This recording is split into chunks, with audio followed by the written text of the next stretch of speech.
Well, well, well, well, well, well, well, I'm the queen of UK. On est en 2006, ou tout ça, 2005-2006.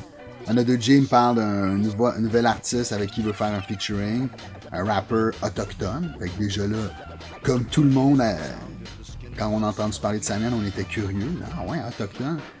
Puis, ben c'est ça, on a fait le premier album comme ça. De temps en temps, il venait faire une tune quand il pouvait. C'était pas...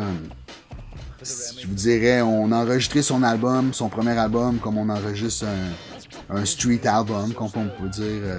Ça s'est fait tranquillement, pas vite. Jusqu'à temps qu'à un moment donné... Another J a voulu activer le processus, puis là on comprenait pas trop pourquoi, mais en fait c'est qu'il voulait que l'album sorte en même temps que le film de Richard Desjardins, Le Peuple Invisible. Puis c'était une très bonne idée parce qu'en fait l'album est sorti pratiquement en même temps, puis Samian du jour au lendemain, il est passé d'un total inconnu à un des rappeurs les plus en vue du Québec, puis c'est tout à son honneur. En fait, parce que c'est mérité, puis son discours est vraiment beaucoup plus loin que juste le rap. Puis ça, je pense que tout le monde le comprend. Puis, ben, quelle belle aventure. J'ai essayé d'estimer le nombre de shows qu'on a fait, puis j'arrive pas à mettre le doigt dessus, mais on a fait facilement 50 shows par année jusqu'à l'année passée. Là. 2014, pas vraiment, là, mais tu sais, 2008, 2009, 2010, 2011, 2012, 2013, 50 shows. Enfin, on a fait à peu près 300 shows, tu sais. Donc, plusieurs à l'étranger. En Europe, on est allé plusieurs fois. On est allé en Asie, on a fait une tournée en Asie, en Chine, en Indonésie, à Hong Kong, à Taïwan. Tu sais, the big thing, là.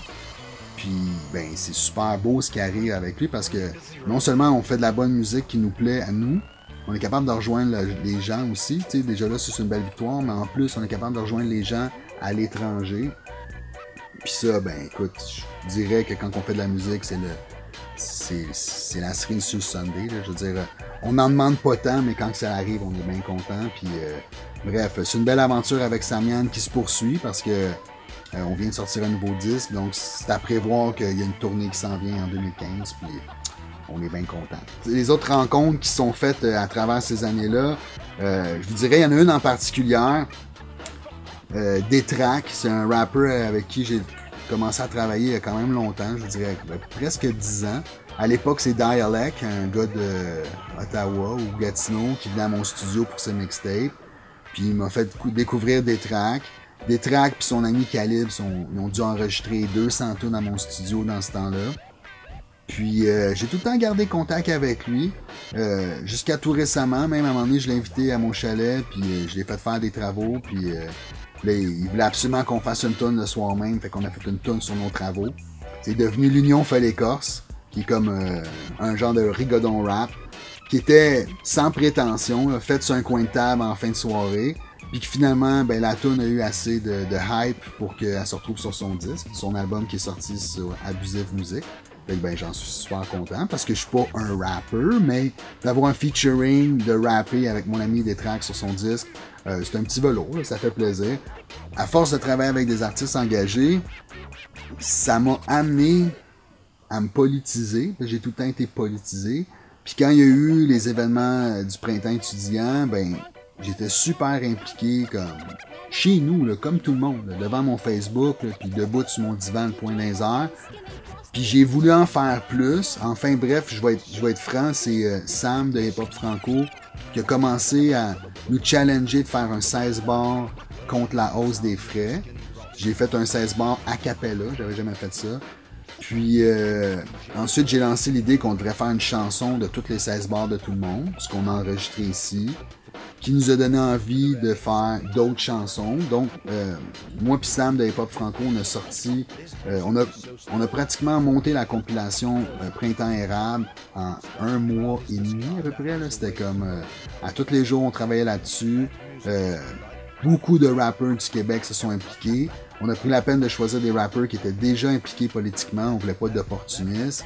Ça a donné un beau un beau disque, qui, même si c'est pas un disque physique, ça reste un album gratuit sur Internet en passant. Printemps érable, Bandcamp. Puis ce projet-là, ben, je suis vraiment content de l'avoir fait pour le résultat artistique, mais aussi pour le message. Puis je suis content, ça l'a pas passé dans le beurre. Il y a eu comme 5000 downloads. Puis la presse, le papier, la presse, là, ils en ont parlé. Ils ont mis 10 de la semaine, 5 étoiles sur 5. J'avais jamais eu un 5 étoiles. Pour un projet fait sur un coin de table, je trouvais que c'était le fun, mais je pense que c'est surtout... vu que tout le monde a donné de son meilleur, ben ça a donné quand même un bon projet, même si c'était pas une grosse production. Fait que c'est ça. Fait que bref, 20 ans plus tard, me voici ici, à l'aube de mes 40 ans, dans mon nouveau studio, à travailler toujours avec des rappers, dont Samian, Nana de J, les 17e ciel, mais aussi à essayer d'autres avenues, parce que j'y vais tout le temps avoir le hip-hop dans mon cœur, mais ça fait du bien des fois de faire d'autres choses. Puis là, ces temps-ci, je fais beaucoup de la musique pour la télévision, des jingles, des thèmes d'ouverture, du score. Puis j'haïs pas ça, je vous dirais, c'est pas quelque chose qui est facile, c'est pas, je suis pas dans ma zone de confort, mais je me vois bien vieillir là-dedans. Là, ces temps-ci, on m'appelle surtout pour des jingles puis des thèmes à savoir rap, hip-hop, parce que c'est comme ça qu'on m'a étiqueté. Mais écoute, j'étais appelé à faire plein de choses. J'ai fait de la musique classique pour un projet cet hiver. Là, je suis sur un projet où ils veulent de la musique folk. Fait que petit à petit, je touche à d'autres styles. Puis en fait, moi, ce que j'aime, c'est la musique. Puis tout ce que je demande, c'est continuer à en faire le plus longtemps possible.